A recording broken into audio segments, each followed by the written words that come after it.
এই মুহূর্তে তিতুমির কলেজের শিক্ষার্থীদের রেলপথ অবরোধ কর্মসূচিতে আছেন সহকর্মী দীপু শিকদার। সরাসরি চলে যাচ্ছি তার কাছে। দীপু, শিক্ষার্থীদের অবরোধে সারা দেশের সাথে রেল যোগাযোগ বন্ধ হয়ে গেছে। সে অবরোধের সেখানকার সর্বশেষ পরিস্থিতি বিস্তারিত আমাদেরকে জানান।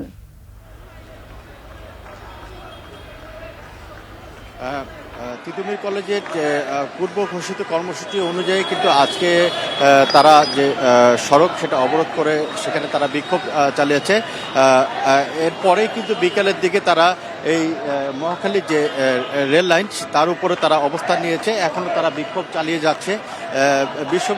তিতুমির কলেজকে বিশ্ববিদ্যালয়ের রূপান্তরের দাবিতে আজকে কিন্তু ষষ্ঠ দিনের মতো তাদের এই কর্মসূচি চলছে।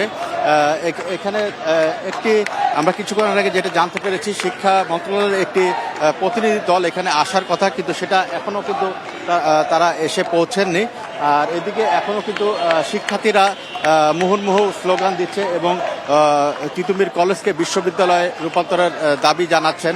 এবং আরেকটু বলে রাখি, আমরা কয়েকজনের সাথে কথা বলেছি, তারা যেটা বলছেন যে গতকাল শিক্ষা উপদেষ্টা যেই বক্তব্য দিয়েছেন যে তাদের যে দাবি অযৌক্তিক, এটি কিন্তু শিক্ষার্থীরা প্রত্যাখ্যান করেছে। তো এখানে আন্দোলনরত একজন শিক্ষার্থীর সাথে আমরা একটু কথা বলতে চাই, তাদের প্রতিক্রিয়া জানবো। আপনারা তো এখানে অবস্থান করছেন, তো এই আন্দোলনের পরিণতি কি? প্রশাসন আমাদের কথাই পাত্তা দিচ্ছে না, তারা আমাদের আন্দোলনকে বেগতিক করছে, তারা আমাদের কথা শুনছে না। প্রশাসন আমাদের দাবি না আদায় করা পর্যন্ত, না মানা পর্যন্ত, আমাদের দাবি মেনে নেবে, তারপর আমরা এখান থেকে যাব। আমাদের দাবি না মানা পর্যন্ত আমরা এখানে অবস্থান করবো।